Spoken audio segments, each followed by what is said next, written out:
सभी सखियों सहेलियों को मंजू द्विवेदी और रेणु चतुर्वेदी का नमस्कार। रेणु जी, प्रकृति की ओर तो आपने नजर डाली ही होगी। देखो, कोशिश तो हम करते हैं कि रोज सुबह उठ के मतलब बाकी कुछ करें ना करें, प्रकृति को तो देखें, उससे पहले धरती माँ को नमन कर लें, उनको सर पे रख लें कि भाई हम रोज पूरे दिन इनके ऊपर चलेंगे, रौंदेंगे, और वो हमारा पोषण भी करती है, पोषण करती हैं, आभारी हैं। और फिर कोशिश करते हैं कि अगर थोड़ा सा भी मौका मिले तो ब्रश वर्श जो है वो छत पे खुले में करें, आकाश को देखते हुए, पंछियों को देखते हुए और वृक्षों को निहारते हुए ना। लेकिन इस वक्त प्रकृति बड़ी रंगीन हो रही है ना, रंग बिरंगे फूल खिले हैं, नई कोपले हैं, यानी कुल मिला के वातावरण इतना रंग बिरंगा हो रहा है कि वो हमें सहज ही आकर्षित करता है। बिल्कुल भाई, बसंत आ गई है, बसंत की बहार ही ऐसी होती है ना। हाँ, और इसीलिए आज हमारे कार्यक्रम में भी बहुत सारे रंग है, इसी तरह के रंग है। देखिए, एक अध्यात्म का रंग है, प्रकृति का रंग है, फिर कला का रंग है, और जीवन दर्शन का भी रंग है, और व्यंजनों में भी अगर रंग की बात करें तो केसरिया और पीले रंग के जो व्यंजन है वो है। तो यानी रंग आज हमारे कार्यक्रम में भी छाए हुए हैं। और वही हमारे जो है ना, एक हमारे शरीर के जो अलग अलग तरीके होते हैं, कहते हैं ना, एक अन्न कोश है हमारा शरीर। तो ये जो स्थूल शरीर है, जिसको हम बाहरी पूरा जो शरीर दिखता है, जो वो है, उसके भी रंग है इसमें, है ना। तो क्योंकि आज दिवस ही ऐसा है, तो साथियों आप समझ रहे हैं, हम सब बातें कर रहे हैं, और मंजू जी ने तो बता ही दिया कि व्यंजन है जो वासंती होंगे। वहीं जो है जिंदगी के दर्शन की बात है तो जीवन चलने का नाम है, ये अलग रंग है, इसके भी हम चर्चा करेंगे। है ना? और सखी विशेष के अंतर्गत पद्मा सुब्रमण्यम जी की बात करेंगे, जो कि भरतनाट्यम की नर्तकी हैं, और विश्व कैंसर दिवस है आज। तो ये एक बड़ी ही मुख्य बात है, जो कि चूंकि स्वास्थ्य से जुड़ी हुई है, तो इस विषय पर चर्चा करना बहुत ही जरूरी है, बहुत ही जरूरी है। और आज हमारी पूरा मतलब देश कह सकते हैं कि आज एक खास दिवस मना रहा है, जो कि कल तो बसंत पंचमी है, यानी पीले वस्त्र पहने जाएंगे, पीले व्यंजन बनेंगे, और कोशिश करेंगे कि जो हमारे आराध्य हैं उन्हें भी हम पीले रंग में रंग ही लें, है ना। और माता सरस्वती की भी हम पूजा आराधना करते हैं। वही, जो भी हमारा आराध्य है उनको हम पीले रंग में रंग देते हैं। बिल्कुल अपना सारा जो है ना प्यार है, हम अपने आराध्य के ऊपर उड़ेल देते हैं, कहना चाहिए। चाहे वो प्रसाद की बात हो या वस्त्रों की बात हो। और इसके संग संग आज बड़ा खास दिन है ना। जी, बड़ा खास दिन है आज, माघी गणेश जयंती है। कहते हैं कि गणेश जी के जन्म का दिन होता है ये, और इसीलिए घर घर में गणेश जी आते हैं, विराजमान होते हैं, कुछ समय रहते हैं, और उसके बाद वो भी हमसे विदा ले लेते हैं। तो गणेश जी की कृपा हम सब पर बनी रहे, ऐसी हम प्रार्थना करते हैं उनसे। और आज ये जो दौर चल रहा है ना रेणु जी, महामारी का दौर चल रहा है, सभी लोग इससे परेशान हैं, खासतौर से जब लॉकडाउन वगैरह में सभी लोग बहुत दिनों तक अपने घरों में रहे। तो इन सब परिस्थितियों से सबको निजात मिले और चारों ओर सुख शांति हो, ऐसी हम गणेश जी से प्रार्थना करते हैं। और वैसे भी हर कार्य में सबसे पहले हम गणेश जी को याद करते हैं, क्योंकि विघ्न हरता है, और ऐसा मानते हैं कि जो भी कार्य करें वो हमारा निर्विघ्न संपन्न हो, बिना किसी बाधा के।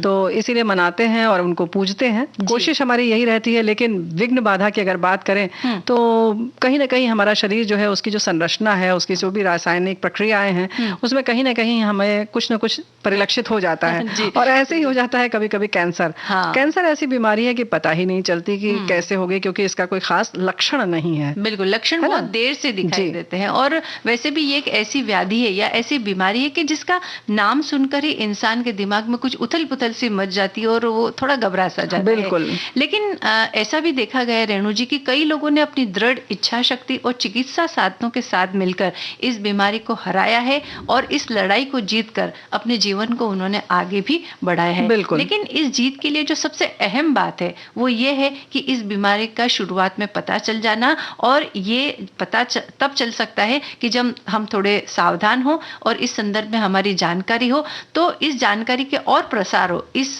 वजह से ये दिन मनाया जाता है। बिल्कुल सही बात है, क्योंकि इसके कई रूप हैं। किसी रूप में ये थोड़ा कम भयावह है तो किसी में ज्यादा हो जाता है। कभी कभी हमें तभी पता चलता है जब ये सच में जानलेवा हो चुका होता है। लेकिन नजरअंदाज करने से इसकी तकलीफ जो है और बढ़ जाती है, और जाहिर है कि कहीं ना कहीं जानलेवा तो हो ही जाता है। वैसे तो बहुत सारी बीमारियां हैं जानलेवा, लेकिन इसका नाम कुछ ऐसा ही है, जैसे सांप देखते ही डर लग जाए, भले ही वो जहरीला है या नहीं, है ना, होता है कुछ ऐसा ही। तो जबकि अगर समय पर इलाज किया जाए और सावधानी से रहा जाए तो कई साल तक हम रह सकते हैं इसके साथ भी।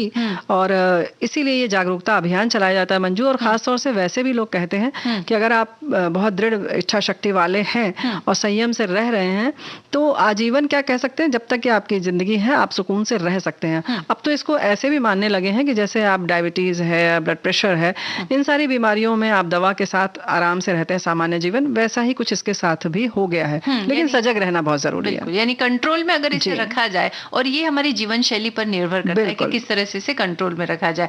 और इस दिन को मनाने के पीछे का उद्देश्य ये भी कि पूरे विश्व में लोगों को इस बीमारी से लड़ाई के लिए एकजुट करना।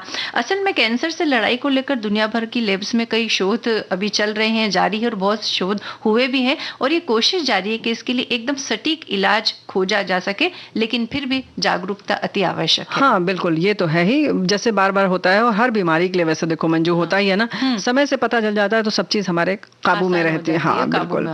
तो इस बीमारी की तरह ही, मतलब हर बीमारी की तरह इसके लिए भी यही है कि बचाव सबसे अच्छा है और हमारे हाथ में है। लेकिन कुछ खास बातों का ख्याल रखना है, जैसे कि वो वैसे देखा जाए तो हमारे स्वास्थ्य के लिए भी हितकर है। जैसे धूम्रपान है, मद्यपान है, तंबाकू है, इन सब को हम अगर राम राम कह दे, दूरी रख ले कि भाई नमस्ते टाटा, तो अच्छा रहेगा। नियमित व्यायाम करें, पोषक हमारा खान पान जो है वो सब पौष्टिक तत्व हो उसमें। सूर्य की रोशनी का हम स्वागत करें और सुबह 10 बजे के पहले और शाम को 5 बजे के बाद कम से कम 10 मिनट तो आप धूप में बैठे ही, तो ऊर्जा मिलेगी और विटामिन डी की कमी नहीं होगी। विटामिन सी जो है कैल्शियम के लिए भी बड़ा उपयोगी है। तो कुल मिलाकर ये जो प्राकृतिक है, जैसे तुमने पहले ही कहा ना, प्रकृति को आपने देखा है तो बैठिए सब लोग प्रकृति के साथ, है ना। जी बिल्कुल। और इसके अलावा जीवन शैली संबंधित समस्याओं जैसे कि डायबिटीज, हाई ब्लड प्रेशर को संतुलन में रखना है, कैंसर से संबंधित लक्षणों को जानना और उन्हें लेकर सतर्कता रखना, ये भी एक बहुत आपको विशेष सहायता दे सकता है। और यदि परिवार में कैंसर हिस्ट्री हो तो समय समय पर जांच करवाना, इलाज के दौरान दवाइयों का सेवन समय पर करना और सतर्क रहना, और अपनी इच्छा शक्ति को ताकतवर बनाए रखना, ये सबसे महत्वपूर्ण चीज है। कि अगर आपने मन में ये सोच लिया है कि मुझे इस बीमारी को हराना है, मैं हरा कर रहूंगा या रहूंगी, तो इसे हराना आसान हो जाता है। लेकिन वो कहते हैं ना कि मन के हारे हारे, मन के जीते जीत। यहाँ इस बीमारी के साथ अगर आपने अपने मन को हरा दिया तो फिर इस बीमारी से लड़ना थोड़ा मुश्किल हो जाता है। तो बस ये मान के चलें कि या तो आप जीते या नहीं जीते, इसके संग या कभी कभी तो ये भी कहा है, कई ऐसे हम रोगियों से मिले भी, उन्होंने कहा कि इसको अपना दोस्त बना लीजिए, यानी इसके साथ हमें जीना है। तो बस अब दोस्त बनाने के लिए कुछ तो करना पड़ेगा ना, तो वही परहेज करिए, दवाएं लीजिए समय से और दोस्त बना लीजिए और उसके साथ साथ आप जिए, तो इसमें क्या बुराई है। तो बस उसको, और इस तरह से आप खुश भी रहेंगे कि अरे भाई एक साथी है हमारा, हम उसके संग रहते हैं, है ना।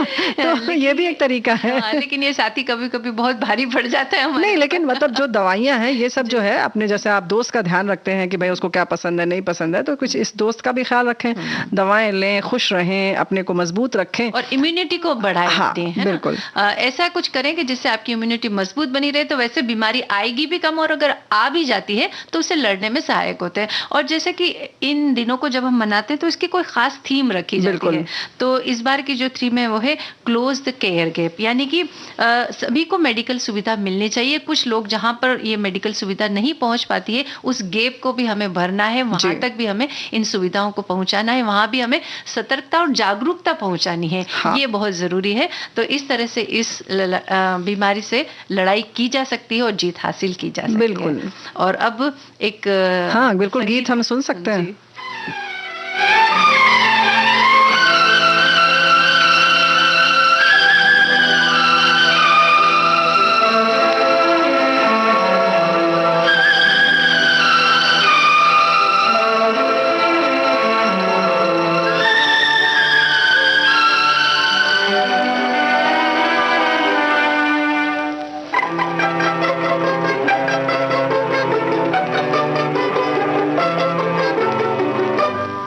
पहले मिले थे सपनों में और आज सामने पाया, हाय कुर्बान जाऊं।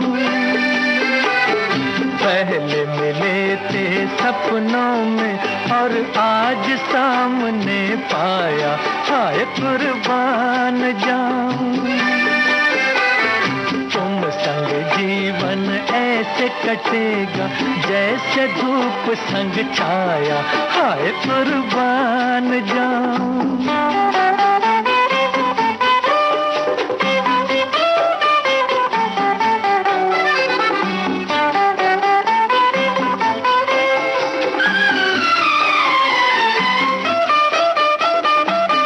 सांवली हसीना दिल मेरा तूने छीना, मदहोश मंजिलों पर तूने सिखाया जीना। ऐ सांवली हसीना दिल मेरा तूने छीना, मदहोश मंजिलों पर तूने सिखाया जीना।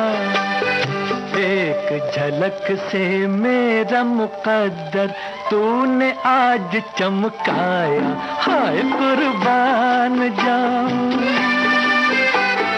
पहले मिले थे सपनों में और आज सामने पाया, हाय कुर्बान जाऊं।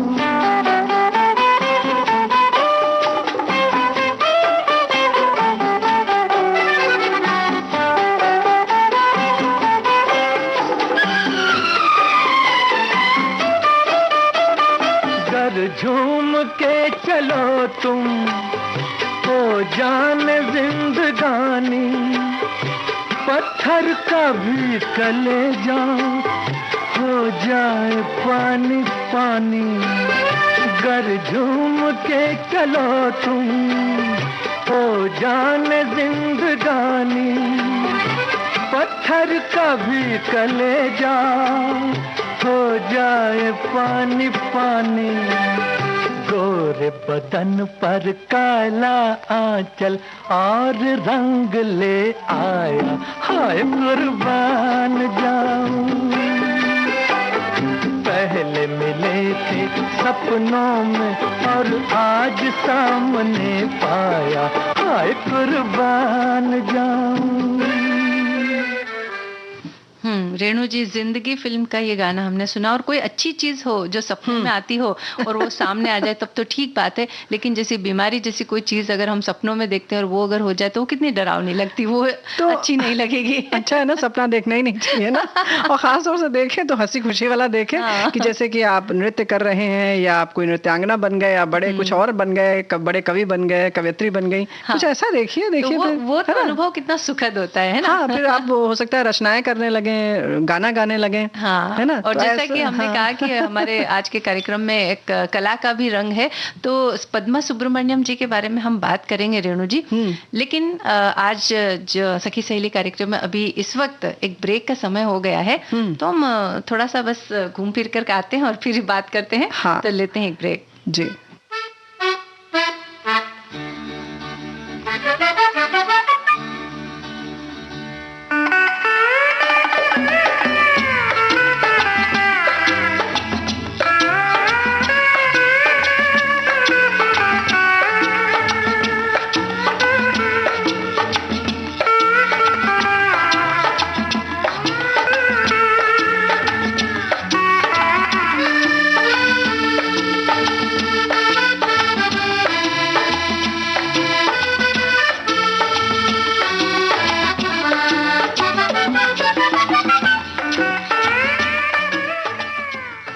अंतराल का समय पूरा हो चुका है रेणु जी, और देखिए हम फिर से हाजिर हो चुके हैं और पद्मा जी के बारे में हम बात करेंगे। पद्मा सुब्रमण्यम एक भरतनाट्यम नर्तकी तो है ही, साथ ही वो एक research scholar, choreographer, music composer, गायिका, शिक्षिका और लेखिका भी हैं। वे भारत के साथ साथ विदेशों में भी अपने ज्ञान के कारण प्रसिद्ध हैं और जापान, ऑस्ट्रेलिया तथा रूस जैसे देशों द्वारा उनके सम्मान में कई फिल्में और वृत्तचित्र बनाए गए हैं। तो भाई बहुमुखी प्रतिभा की धनी पद्मा सुब्रमण्यम का जन्म आज ही के दिन यानी 4 फरवरी को 1943 को मद्रास में, जो कि आजकल चेन्नई के नाम से जाना जाता है, हुआ था। और इनके पिता एक प्रसिद्ध फिल्म निर्माता थे और माँ एक संगीतकार थी।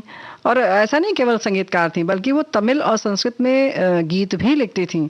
तो यानी कह सकते हैं ना, गीत संगीत का संयम था। हाँ, और उन्होंने बचपन से ही नृत्य सीखना शुरू कर दिया और 14 वर्ष की आयु होते होते अपने पिता के डांस स्कूल में नृत्य सिखाना भी शुरू कर दिया था। और आज चूंकि उनका जन्मदिन है तो हम उन्हें शुभकामनाएं भी देते चले रेणु जी। जी हाँ। और उन्होंने महसूस किया कि इतिहास, सिद्धांत और नृत्य के बीच एक अंतर है और उन्होंने अपने शोध कार्य करना शुरू कर दिए। बाद में उन्होंने संगीत में स्नातक की डिग्री, फिर मास्टर डिग्री और फिर नृत्य में पीएचडी की उपाधि प्राप्त की। और इस तरह से जब इनका अध्ययन काफी आगे तक गया, शोध कार्य किया, उसके बाद फिर कई लेख, शोध पत्र और पुस्तकें लिखी।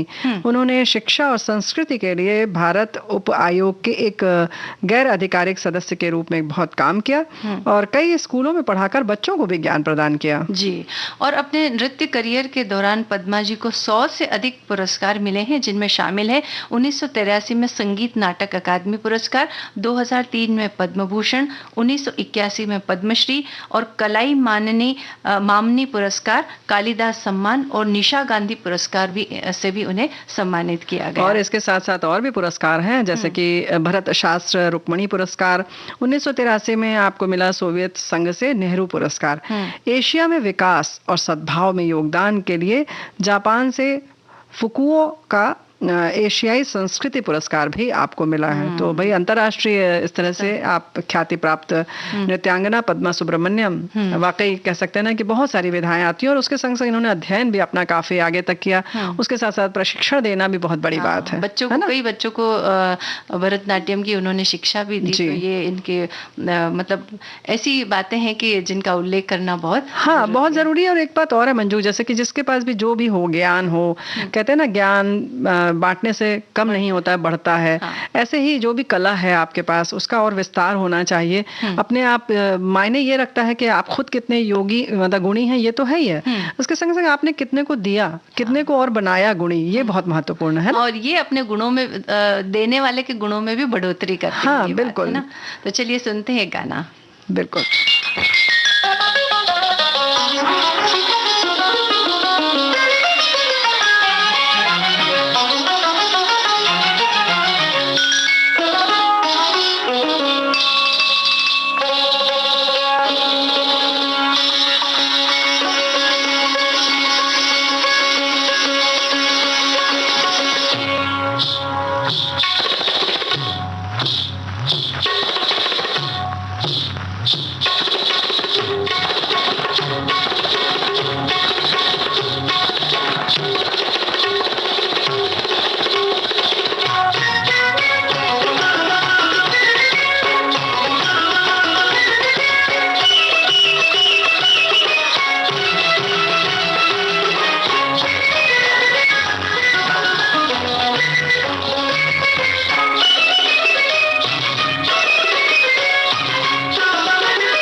रेणु जी, गीत भी हमें इसी ओर इशारा कर रहा है कि छम छम नाचत आई बहार, तो थोड़ा बाहर की ओर नजर डाल लीजिए। जी हाँ, बिल्कुल डालें और मस्त रहें। और इस फिल्म का नाम भी बता दें। छाया फिल्म का ये गाना था। नाम तो बड़ा छोटा सा। हाँ, लेकिन देखिए गाना कितना सुंदर था। बहुत सुंदर था। और जैसे कि हम लोग बात कर रहे हैं कि नृत्य जो है उसमें भी गति है लेकिन लय है, वहीं पर आनंदित भी करता है। तो जहाँ गति है तो वहां पर अच्छा लगता है, क्योंकि आपको खुद लगता है कि आप कहीं आगे बढ़ रहे हैं, है ना। जहाँ गति है वही व्यक्ति चलायमान है, या वही चीज चलायमान है, और जो रुक जाता है वो वहीं बस रुक ही जाता है, ठहर ही जाता है, और ये बड़ा कठिन हो जाता है। बिल्कुल। तो वैसे ही जीवन के साथ भी है कि परिस्थितियां आती हैं जाती हैं, बहुत सारी परिस्थितियां बदलती हैं जीवन में, लेकिन उन सब परिस्थितियों से तालमेल बैठाते हुए चलते रहने का नाम ही जीवन होता है। क्योंकि वैसे जो भी चीज रुक जाती है, कहते हैं कि तभी से वहीं से उसका क्षय शुरू हो जाता है। क्षय शुरू हो जाता है, या यूं कहें कि जब वो उसके में कुछ भी गति जब नहीं है, यानी कि वो समाप्त हो चुका है। तो इस तरह से समाप्त ना करें। वैसे भी हमारे साथी ने लिखा है, सांसें चल रही हैं मतलब मैं जिंदा हूँ, हवाएं चल रही हैं मैं सांस ले रही हूँ, मैं जिंदा हूँ, नदियां बह रही हैं चलते रहने का संदेश दे रही हैं, चलते रहना जीवन है तो रुकना मौत। जब मुसीबत आती है, समस्याएं आती हैं, तब सकारात्मक सोचें और उस घटना में से 4-5 अच्छी चीजें निकालें। पहाड़ों से सीखें अचल अटल रहना अपनी सकारात्मक सोच के लिए। जीवन का नाम है चलते रहना, है ना। और एक हमारे साथी ने ये भी बात लिखी कि जीवन कई बार कठिन हो सकता है, हमारा दिल टूट सकता है, या किसी के द्वारा धोखा दिया जा सकता है, या आपने किसी प्रियजन की मृत्यु हो जाती है, दर्दनाक तरीके से वो अलविदा हो जाते हैं, असफलता का अनुभव हो सकता है। किसी भी दुख का सामना करने के बाद हमें एक दुख की अनुभूति होती है और लगता है कि जीवन जीने लायक नहीं है, और लगता है कि अब चीजें कभी भी पहले जैसी नहीं रहेंगी। लेकिन जीवन चलता रहता है और व्यक्ति को आगे देखना चाहिए, न कि पीछे की ओर। पिछले साल हमने भी अपने करीबी लोगों को इस पेंडेमिक में खोया है, लेकिन फिर भी हम ये कहेंगे कि जीवन चलने का नाम है। क्या बात है, बिल्कुल सही है। तो बात वही होती है ना कि सकारात्मक सोच की बात है।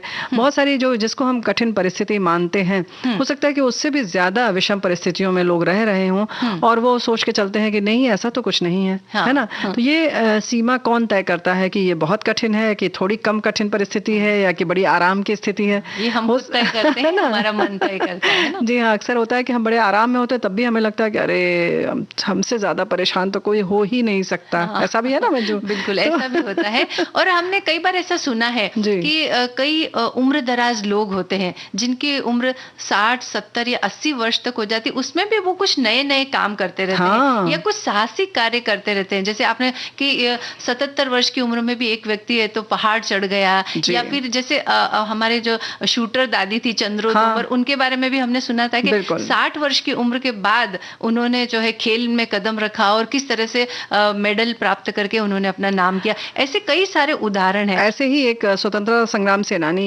उनसे भेंटवार्ता का मौका मिला, और वो उत्तर प्रदेश में थी और काफी उन्होंने लड़कियों के लिए काम किया था। पहले तो स्वतंत्रता संग्राम सेनानी ही थी, उसके बाद उन्होंने लड़कियों के लिए काम किया, उनकी शिक्षा के लिए काम किया, और लगभग उनकी 85 से ऊपर की वय थी जब हमने उनकी भेंटवार्ता आकाशवाणी के लिए रिकॉर्डिंग की थी। तो मंजू आश्चर्य करोगी कि उनसे जब हमने कहा कि और आप क्या सोचती हैं डॉक्टर कंचनलता सब्रवाल जी, बल्कि शायद 90 के आसपास थी, उन्होंने कहा अब मैं सोचती हूँ कि मैंने औरतों के लिए और लड़कियों के लिए बहुत काम किया है, बच्चों के लिए कुछ करूं। मतलब कुछ नया करने का उन्होंने ये नहीं सोचा कि मेरी उम्र 80 से ऊपर हो गई है, अब हम क्या करेंगे, अब जो है वाइंड अप करें, नहीं। उन्होंने कहा अब मैं सोचती हूँ कि मैं बच्चों के लिए कुछ काम करूं, और वो जज्बा जैसे उनके आंखों में वो चमक थी कि हाँ वो सच में कर सकती हैं, और अब शुरुआत करेंगी तो वो कुछ तो कर ही लेंगी। तो ये जज्बा जो है वो हमें आगे बढ़ते रहने का एक हमारे में जो है ये इच्छा, ये भी दिखाता है, और कहीं ना कहीं एक हमें अंदर से एक स्रोत देता है कि हम आगे बढ़ सकें और जिंदा रह सकें, खुश रह सकें। और कहते हैं कि उम्र तो एक गिनती है, एक नंबर है, लेकिन व्यक्ति मन से बूढ़ा होता है। तो इसके लिए अपने मन को जवान रखिए और हमेशा ये सोचिए जब तक जीवन है हमारे अंदर उतनी ही ऊर्जा होती है और हम उतनी ही ऊर्जा या उतनी लगन के साथ काम कर सकते हैं। अगर ये सोच हमारी है तो हम किसी भी उम्र में अपने काम को आगे बढ़ा सकते हैं। लेकिन जहां आपने ये सोच लिया कि बस अब क्या है, अब तो 60 वर्ष की उम्र हो चुकी है, बस अब तो हमारे रिटायरमेंट की उम्र है या फिर अब तो काम नहीं करने की उम्र है, जहां ये सोच हावी हो जाती है हमारे मन पर, तो समझ लीजिए कि हमारा जीवन रुक गया है या हमारे आगे कठिन हो जाता है, रुक गए हैं। अच्छा, इसकी शुरुआत पता है मंजू, सबसे मजेदार तो वो होती है ना कि हम वहां से शुरू करते हैं, अरे अब हम नए कपड़े बनवा के क्या करेंगे, अरे अब ये रंग इतना चटक रंग हम कहाँ पहनेंगे, अब देखो ना 60 के हो रहे हैं, बाल भी सफेद दिखने लगे, ये रंग है, हम ये मान लेते हैं कि अब लाल रंग या गाढ़ा हरा रंग या गुलाबी रंग हम नहीं पहन सकते, और वहां से हम अपनी उम्र को ना बढ़ाते जाते हैं बढ़ाते जाते हैं। तो भाई ऐसा मत करिए, जीवन चलने का नाम है, चलते रहो सुबह शाम। हम लोगों ने कोरोना काल में बहुत सी मुसीबतों का सामना किया था, 2 साल तक घर में रहे, लेकिन अब हमें कोरोना को मिटा के जीवन में आगे बढ़ना जरूरी है। तो ये हमारे एक साथी ने लिखकर भेजा है, भाई बहुत अच्छी बात आपने लिखी। बिल्कुल, और एक और साथी ने ये बिल्कुल इसी तरह की बात लिखी कि जीवन चलने का नाम है, रुकना मौत की निशानी है, रुक जाना नहीं तो कहीं हार के कांटों पे चल के मिलेंगे साए बाहर के नहीं। कुछ गानों की पंक्तियां लिख दी इन्होंने। और जब हम जिंदगी के पथ पर अग्रसर होते हैं, आगे बढ़ते हैं, तो निश्चित ही हमारे मन में उमंग रहती है, उत्साह रहता है, और हम जीवन के उन लक्ष्यों को प्राप्त करना चाहते हैं जिनके लिए हमने जन्म लिया है। और मेरा तो ये सोचना है कि जीवन में आप हमेशा सकारात्मक सोच, परमार्थ की भावना मन में जरूर रखें, और पर्यावरण को शुद्ध रखने हेतु पेड़ पौधों का लगाना भी जरूरी है, और उसमें आप भागीदारी भी अवश्य निभाने का प्रयास करें। ये बात क्या बात है, ये बात बहुत महत्वपूर्ण है। और वैसे भी देखो ना, पेड़ पौधों की जब बात आती है या प्रकृति की बात आती है, तो ये समझ में आता है ना कि जैसे सूर्य अगर अस्त होता है तो कहीं ना कहीं दूसरे दिन फिर उसी समय, नियत समय पर उदित भी हो जाता है। तो कहीं ना कहीं हमें भी इसी तरह से उदित होना चाहिए। अस्त होना यानी कि थोड़ी सी जब परेशानी आती है तो हमारा मन जो डूबता है, वो क्यों डूबता है, डूब जाए ठीक है, लेकिन भाई मन है, लेकिन फिर से आप उदित होने के लिए तैयार रहें, मुदित होने के लिए तैयार रहें, खुश रहने के लिए तैयार रहें। और जी, इस विषय पर हमारी थोड़ी और बातचीत जारी रहेगी और गीत भी हम सुनेंगे, लेकिन इस वक्त कार्यक्रम में समय हो चला है एक अंतराल का।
अंतराल का समय पूरा हो चुका है रेणु जी, और हम बात कर रहे थे जीवन चलने का नाम इस विषय पर। और इससे पहले हमने जो कमेंट पढ़ा था ना, उसमें हमारे साथी ने ये लिखा था कि पेड़ पौधे वगैरह हमें लगाने चाहिए। उस बात पर से मुझे एक बात याद आई कि मैंने एक ऐसी महिला के बारे में भी पढ़ा था जिनकी उम्र लगभग 100 साल है, लेकिन उन्होंने खेती बाड़ी के जो गुर उन्होंने अपने जीवन काल में सीखे हैं, और उन सब बातों को वो अपने गाँव के सब लोगों को सिखाती आ रही है और सिखा रही है अभी भी। और इस तरह से उनके गांव में ऐसा हो गया कि हर महिला ने या हर घर के लोगों ने अपने छत के ऊपर बागवानी करना शुरू कर दिया, और वहीं पर सब्जियां और फूल के पौधे वगैरह लगाने शुरू कर दिए। और इस तरह से उनकी सिखाई हुई खेतीबाड़ी के गुर पूरे गांव को काम दे रहे, जबकि उनकी उम्र लगभग 100 वर्ष है। क्या बात है, क्या बात है। तो भाई इस तरीके की बातें सिर्फ हम इसलिए करते हैं कि इस तरह से कहीं ना कहीं हमें भी प्रेरणा मिले। और आप इस पर विचार जरूर कीजिएगा। आप करते रहिए, तब तक हम गीत भी सुनते रहते हैं और थोड़ा सा खाना पकाने की भी तैयारी कर लेंगे, क्या क्या व्यंजन बताने हैं।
अपने हुए पराए, इस फिल्म का ये गाना था रेणु जी जो हमने सुना। और बस सभी परायों को अपने बनाते रहिए, यही कहेंगे। परायों को अपने बनाइए, या जो पत्ते झड़ गए पराए हो गए लेकिन नई कोपले निकल गई, ये भी तो आशा थी। और देखिए खिल गए हमारे भी चेहरे, है ना। उनका स्वागत कीजिए। जी हाँ, उनका स्वागत कीजिए। अब देखो सब बातें हो गई, नृत्य हो गया, सब कुछ हो गया, अब रसोई की भी बारी है ना। हाँ, खान पान तो जरूरी, वहीं से शुरू ही होता है सारा कारोबार। जी हाँ, सुबह से ही शुरुआत हो जाती है। और अगर वो नहीं हो या फिर उसमें थोड़ा ढीलापन आ जाए खान पान की प्रक्रिया में, तो घर में बहुत और भी कुछ उथल पुथल हो सकती है। बहुत ज्यादा, बहुत ज्यादा। तो चलिए रेणु जी, कल जो है बसंत पंचमी है। और बसंत पंचमी पर पीले रंग का बड़ा महत्व होता है, है ना। और पीले रंग के व्यंजन भी बनाए जाते हैं। जी हाँ। तो इसके लिए आज हमने सोचा कि क्यों ना वासंती व्यंजन यानी कि पीले रंग के व्यंजन ही श्रोताओं को बताया जाए। किससे शुरू करने जा रही हो? आज केसरिया भात से हम शुरू करेंगे। और इस दिन खास तौर पर केसरिया भात बनाए भी जाते हैं और स्वादिष्ट लगते हैं। हालांकि आज की पीढ़ी को बहुत सारी दूसरी चीजें खाने में बड़ा इंटरेस्ट है, लेकिन ये जो हमारी परंपरागत जो रेसिपी है, जो भोजन है, अगर उसका आनंद लिया जाए तो वो स्वास्थ्य के लिए भी लाभप्रद होता है और हमारी परंपराएं भी इससे पोषित रहेंगी। एक बात और है कि केसरिया भात बनाना बहुत आसान है। सबसे बड़ी मजेदार बात तो ये है। बिल्कुल। तो कहीं ना कहीं क्योंकि जो बच्चे जो है ना भागते हैं दूसरी तरफ, वो कहीं ना कहीं मंजू बिल्कुल सही है कि हमारी भी कमजोरी है कि हम इन सभी चीजों को नहीं बनाते हैं, अक्सर टाल जाते हैं। तो इसकी भी वजह है। नहीं तो अगर बच्चों में अगर हम शुरू से खिलाते रहे तो उन्हें पसंद आएगा। बिल्कुल। तो केसरिया भात की रेसिपी बताते हैं। सबसे पहले सामग्री की बात करते हैं। बासमती चावल 1.5 कप हमें चाहिए, जो कि हमें बना लेना है, यानी कि कुकर में या फिर जिस भी तरह से आप पकाते हैं उन्हें पका कर ठंडा कर लें। चीनी 1 कप चाहिए, इलायची पाउडर आधा चम्मच, केसर 6 से 7 धागे, 4 से 5 चम्मच गुनगुने दूध में इसे घोल करके हम तैयार कर लें। और काजू 10 से 12 घी में तल लें इन्हें। बादाम 4 से 5 इसको बारीक काट ले। केसरिया रंग 2 चुटकी हमें चाहिए। छोटी इलायची 2 से 3, दालचीनी के टुकड़े 1-1 इंच के 2 टुकड़े चाहिए। और घी 2 चम्मच और किशमिश सजाने के लिए। वैसे जो ड्राई फ्रूट की बात है तो आप ज्यादा भी डाल सकते हैं और मीठा भी अपने पसंद से डाल सकते हैं। बिल्कुल कम ज्यादा कर सकते हैं आप। और केसरिया भात बनाने के लिए सबसे पहले बासमती चावल को आप बना करके पूरी तरह से ठंडा कर लें, जिससे चावल एकदम खिले खिले रहे। चाशनी बनाने के लिए एक पैन में चीनी और करीब आधा कप पानी डालकर उबालें। चीनी पूरी तरह से मेल्ट हो जाए, इस बात का ख्याल रखें। और अब गैस बंद कर दें और बनी हुई चाशनी में इलायची पाउडर और केसरिया रंग डालकर अच्छी तरह से मिक्स कर लें। अब गैस पर एक कढ़ाई में घी डालकर गरम करने के लिए रखें। जब घी हल्का सा गरम हो जाए तब इसमें खड़ी इलायची और दालचीनी का तड़का दें। फिर गरम घी में ठंडे किए हुए चावल को डालकर कलछी से चलाते रहें। 1 मिनट के लिए घी में भुनें और अब इसमें चाशनी और घुले हुए केसर को डालकर कलछी से चलाकर 2 से 3 मिनट के लिए इसे मीडियम आंच पर पकने दें, जिससे सभी चावलों में चीनी अच्छी तरह से मिल जाए। और जब चाशनी पूरी तरह से चावलों में मिलकर सूख जाए, यानी कि सोख ले वो उसे, तब आप इसमें ड्राई फ्रूट डाल करके और इसे उतार लीजिए। और एक दूसरा तरीका भी होता है, कोई चाशनी नहीं भी बनाता है, सीधा उसके अंदर चावल के अंदर शक्कर डाल करके भी बनाते हैं। तो ये भी एक दूसरा तरीका है। इसके लिए मंजू एक बात और जरूर कहना चाहेंगे। वैसे तो हमारे बहुत सारे श्रोता बंधु हैं और बहनें हमारी जानती ही होंगी कि जब इसके लिए चावल पकाएं, खासतौर से उसमें 1 चम्मच आप घी डाल देंगे तो अच्छा छिटके रहेंगे। और जो तुमने कहा कि उसमें सीधे हम चावल में अगर शक्कर डाल दें तो गर्म रहता है, तो अपने आप उसमें चाशनी बन जाएगी। तो ये थोड़ा आसान रहेगा, तो बहनें तुरंत बना लेंगी। ये वाला बताना बड़ा जरूरी था। और इसीलिए हमने दोनों तरीके बता दिए हैं। और इसके संग ये भी है। और इसके संग संग एक बात और है कि अगर समय रहता है तो पारिजात की जो फूल होते हैं उसकी डंठल अगर आप धूप में नहीं ठंडे में छाये में सुखा कर रख लें तो उसको भी अगर आप घोल देंगे तो उसका भी केसरिया रंग बड़ा सुंदर आता है। और रेणु जी, आपने फूलों की बात करी तो मुझे याद आया कि इस वक्त फूल बहुत सारे खिले हुए हैं। और फूल केवल देखने में ही अच्छे नहीं लगते, बल्कि उनकी सुगंध जो होती है वो हमारे मन मस्तिष्क को प्रभावित करती है। और दूसरा, फूलों से भी कई सारी रेसिपी बनाई जाती है और वो भी हमारे शरीर के लिए बहुत लाभदायक होती है। तो इस बारे में भी किसी और दिन हम बताएंगे फूलों की रेसिपी के बारे में। लेकिन ये जो डंठल वाली बात है वो बहुत उपयोगी है और इसको जरूर प्रयोग में लाएं। तो खाने वाला रंग कहने के लिए बाजार में होता जरूर खाने वाला है, लेकिन कितना खाने वाला है नहीं मालूम। तो बेहतर है कि उन डंडियों को आप सुखा उसको रखें सुखाकर, और फिर आप जब मर्जी हो उसको थोड़ा सा दूध में भिगो लें और उसके बाद उसको रगड़ दें। देखिए कितना सुंदर रंग आता है। बिल्कुल। तो अगली बार आप जब केसरिया भात बनाए तो इस बात का ख्याल रखें। एक गीत सुन लेते हैं हम।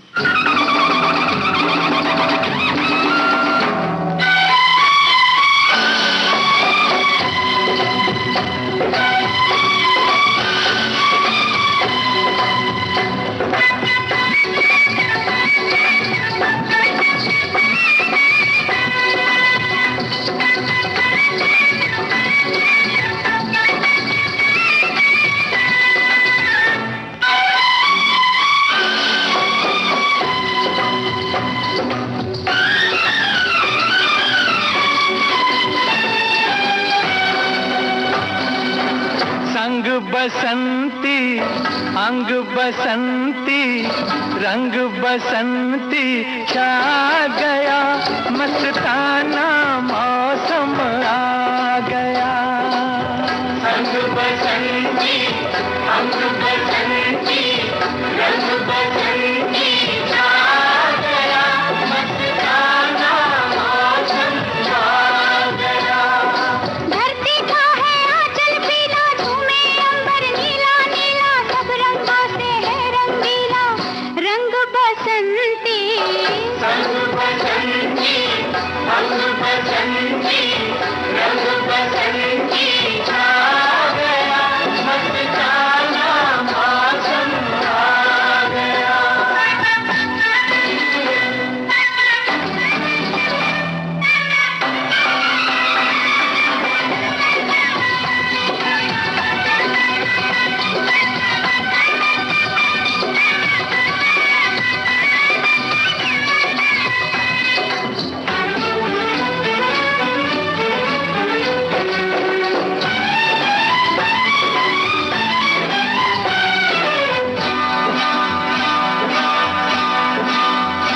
लहराए ये तेरा आंचल, सावन के झूलों जैसा, दिल मेरा ले गया है ये तेरा रूप गोरी, सरसों के फूलों जैसा। ओ लहराए ये तेरा आंचल, सावन के झूलों जैसा, दिल मेरा ले गया है ये तेरा रूप गोरी, सरसों के फूलों जैसा।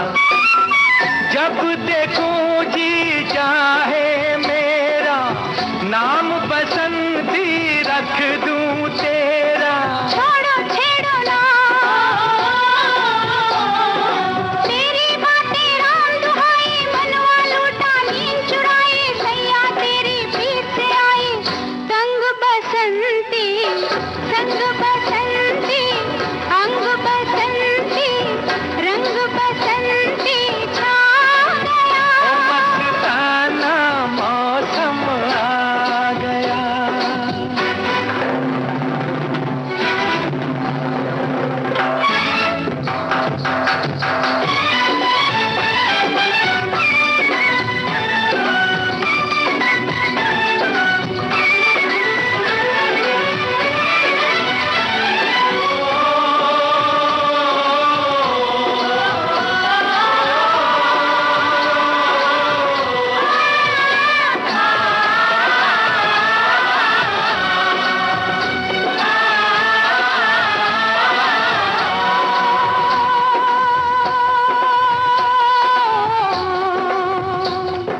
सुन लो देशवासियों,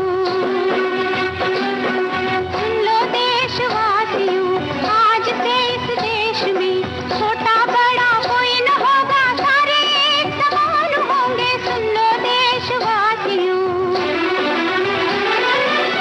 कोई न होगा भूखा प्यासा, पूरी होगी सबकी आशा, हम है राजा। तुम हो कौन नगर के राजे, छोटा मुंह बड़ी बात न साजे, झूमो नाचो गाओ बाजे, चंग बसंती।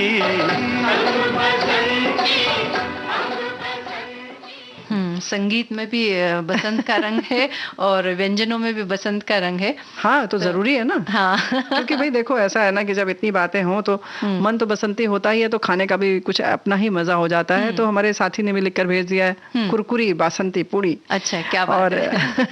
एक कटोरी गेहूं का आटा, एक बड़ा चम्मच बेसन, आधा चम्मच नमक, आधा चम्मच अजवाइन, और पौन चम्मच करीब हल्दी, और तेल तलने के लिए सबसे पहले गेहूं के आटे को छानकर उसमें तेल को थोड़ा सा डाल दें, 1 चम्मच, और बाकी सभी सामग्री डाल लें, जैसे कि नमक, अजवाइन, चाहे तो सफेद तिल भी डाल सकते हैं, अच्छी लगती है पूड़ी।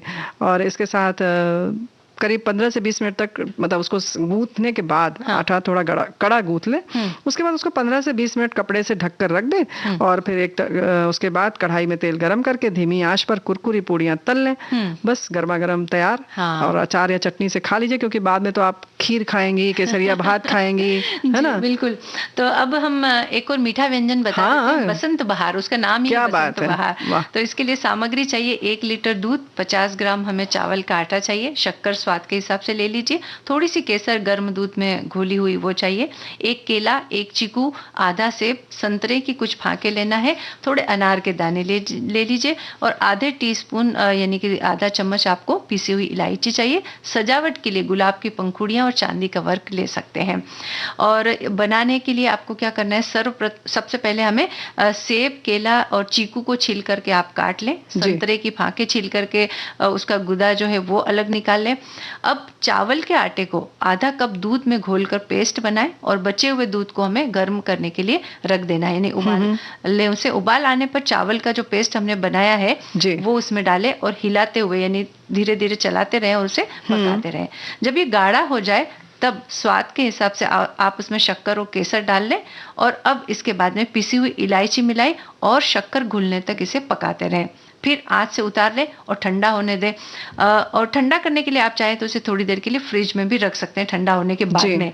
और उसके बाद कांच की सुंदर कटोरियां लें, और उसमें जो आपने फल काट करके रखे हैं उसको उसके अंदर डालें, और ऊपर से ठंडे केसरी दूध का जो मिक्स हमने बनाया है, जिसे हमने अभी रखा था अलग से रखा था, वो उसके ऊपर डाल दें, और इसके बाद इसके ऊपर गुलाब की पंखुड़ियां और चांदी के वर्क से उसे सजाएं, तो आपका तैयार है बसंत बहार। और अभी हमने कहा था कि फूल जो है वो हमारे स्वास्थ्य के लिए भी लाभप्रद है, और देखिए इसे अगर आप फूलों से सजाएंगे तो आपको गुलाब के जो असर है, यानी कि जो अच्छे गुण है उसके, वो भी आपको वो भी मिलेंगे। और कहीं देसी गुलाब हो तो क्या बात है, वो उसकी तो खुशबू भी बहुत अच्छी होती है। तो इस तरह से आप इसे खाएं भी और खिलाएं भी लोगों को। बिल्कुल। और एक गीत का आनंद भी लेना। तो ठीक है, हमारे उसके बाद हम बेसन की बर्फी बताते हैं, पीली बर्फी। बिल्कुल।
अमृत का मास खुला, आकाश बढ़ रही प्यास, नैन तन मन सब डोले रे, डोले रे।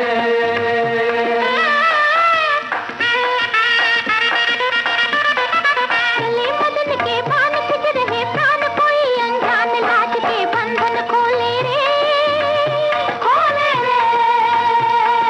थर थर कंपित प्रणय बेल से, थर थर कंपित प्रणय बेल से, बल खाती काया, बल खाती काया, बसंत है आया, रंगीला तो अगला वासंती व्यंजन कौन सा है रेणु जी? हमारे साथी ने लिखकर भेजा है भाई, इसमें कहते हैं कि 2 कप बेसन ले, हाँ। और 3 कप बूरा या चीनी पाउडर, हाँ। मतलब पिसी हुई चीनी, जी। और 1 चम्मच इलायची पाउडर, तो भाई सभी व्यंजन में पड़ेगा, मीठा वाला है तो। और इसमें 1 कप देशी घी भी चाहिए, और 1 कप बारीक कटे हुए बादाम, पिस्ता, काजू, चिरौंजी, आप जो चाहें। और उसके बाद ये तो तैयारी हो गई। उसके बाद धीमी आंच में एक पैन रखें और इसमें बेसन डालकर कुछ देर तक भुने, फिर इसमें घी डालकर बेसन को सुनहरा होने तक भुने।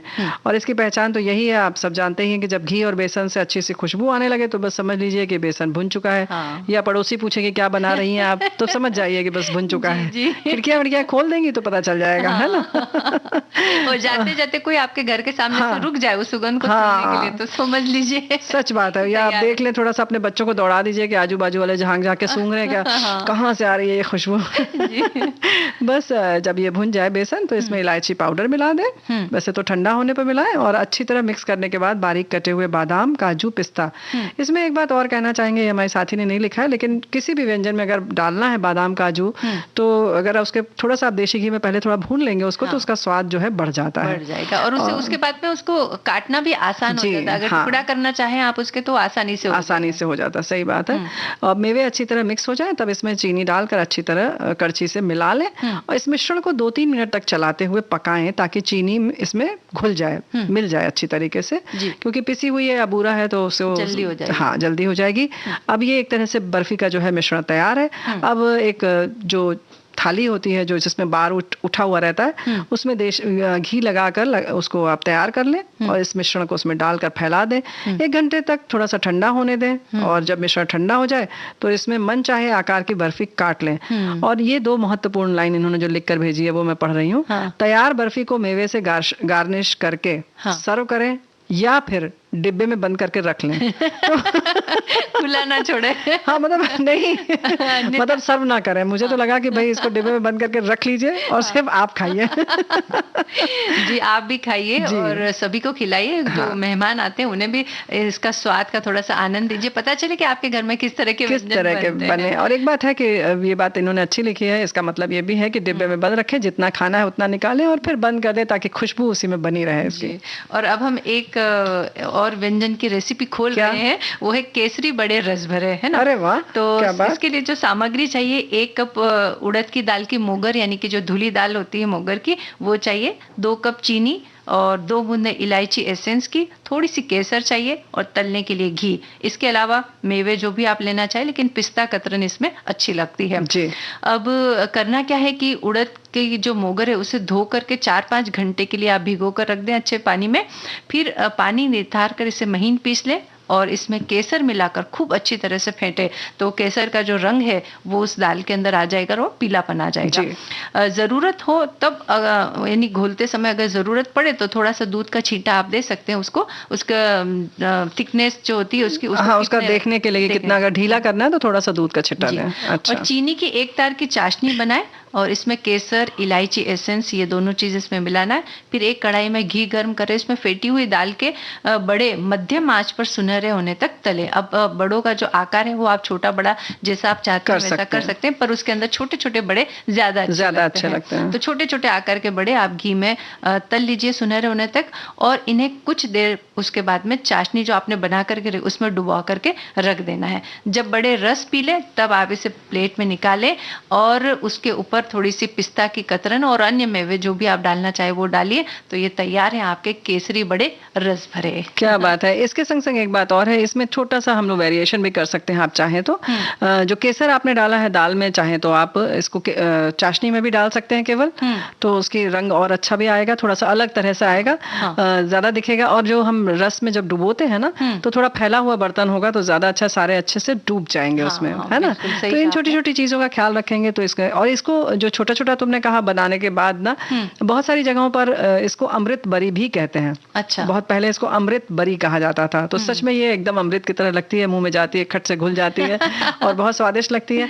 और बड़े बनाने से पहले उसको आप थोड़ी कटोरी में जब दाल है ना, उसको जब फेंटते हैं तो एक कटोरी में या कप में आप पानी लें थोड़ा सा, और उसमें एक छोटी सी जैसे बूंदिया बनती है ना, तो बूंदी बराबर डालें। जब वो ऊपर आ जाए वो दाल का जो आपका फेंट है जो तैयार है, तो समझ लीजिए अच्छी तैयार तरह है। से हाँ, गया है वो। तभी वो पोली पोली बनेगी, नहीं तो वो ठोस बनेगी। हाँ, तो पोली बनाने के लिए ये आप प्रयोग जरूर करिएगा। फिर खाइए खिलाइए, हम तो गीत सुनवाते ही रहते हैं। जी।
पतंगा नाचे, दीपक संग पतंगा नाचे, कोई मेरे संग ना। वो अब आन मिलो सजना, आन मिलो, आन मिलो सजना। सजना सजना सजना सजना, आन मिलो सजना।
रेणु जी, आन मिलो सजना इस फिल्म का ये गीत हमने सुना और हम ये चाहते हैं कि कल जब बसंत पंचमी है तो माता सरस्वती की पूजा भी हम करेंगे और प्रकृति का भी आप आनंद लें और इस प्रकृति को बचाए रखने का प्रयास भी हमें करना है, तभी हम इसका आनंद उठा सकेंगे। जी हाँ, तो संकल्प लें आप भी और हम भी आपसे फिर मिलने का वादा करते हैं। इसी वायदे के साथ आज के कार्यक्रम का समापन करते हैं। इजाजत दीजिए आप सभी को। मंजू द्विवेदी और रेणु चतुर्वेदी का नमस्कार।